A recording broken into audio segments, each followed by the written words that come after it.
नमस्कार. मी सौ प्रणाली मंगेश महाशब्दे. एक तरी ओवी ज्ञानेशांची हे डॉक्टर वी रा करंदीकर आणि डॉक्टर हे वी इनामदार यांचे पुस्तक. आकाशवाणीवर झालेल्या कार्यक्रमाच्या या पुस्तक आवृत्तीचे आपण क्रमशः वाचन करीत आहोत. आज भाग 3.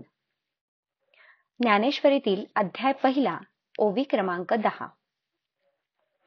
देखा षट दर्शने म्हणिपती, तेची भुजांची आकृती, म्हणून विसंवादे धरिती, आयुधे हाती.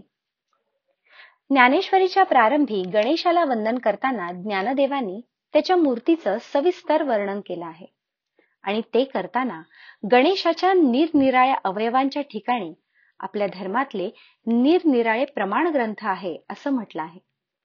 त्या वर्णनातली ही ओवी आहे आणि ती मध्ये षट दर्शनांचा उल्लेख आलेला आहे.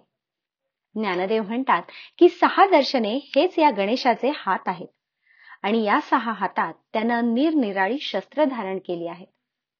प्रत्येक दर्शनकारानं मांडलेले विचार निरनिराळे आहेत हे ध्यानात घेऊन ज्ञानदेवांनी गणेशाच्या हातातली ही शस्त्र विसंवादी म्हणजे एकमेकांना विरोधी आहे असं म्हटलं आहे. आपल्या धार्मिक वाङ्मयामध्ये या 6 दर्शनांचं एक वैशिष्ट्यपूर्ण स्थान आहे. वेदातील सूक्तांमध्ये प्रार्थना अधिक आहेत. यज्ञांचा उल्लेख प्रामुख्याने आहे. स्मृती निरनिराळ्या काळात लिहिल्या गेल्या, त्यात केवळ आचार धर्म सांगितला आहे. पुराणात ईश्वरी अवतारांच्या आणि इतर कथा अधिक आहेत. धर्माचा एक महत्वाचा भाग म्हणजे तत्वज्ञान. या तत्वज्ञानामध्ये विश्वाचं स्वरूप, जीवाचं स्वरूप, मानवी जीवनाचा अर्थ, विश्व चालवणारी सत्ता किंवा परमेश्वर अशा तात्विक प्रश्नांचा विचार केला जातो.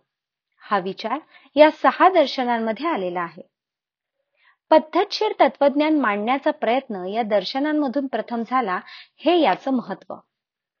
त्यात आलेली मतं निरनिराळी आहेत, कारण ज्या ऋषीला जो सिद्धांत महत्वाचा वाटला तो त्याने मांडला. त्यामुळे या दर्शनांमध्ये ईश्वर न मानणारं सांख्य दर्शनही आहे, तरीही ते महत्वाचं मानलं जातं. हा आपल्या धर्माचा एक विशेष आहे. बौद्ध दर्शन हे तर वेदांना प्रमाण न मानणारं आणि म्हणून नास्तिक, पण त्याचाही उल्लेख ज्ञानदेवांनी केला आहे. ज्ञानेश्वरीतील विवेचनात सांख्य, योग आणि वेदांत या 3 दर्शनातले विचार जागोजागी येतात.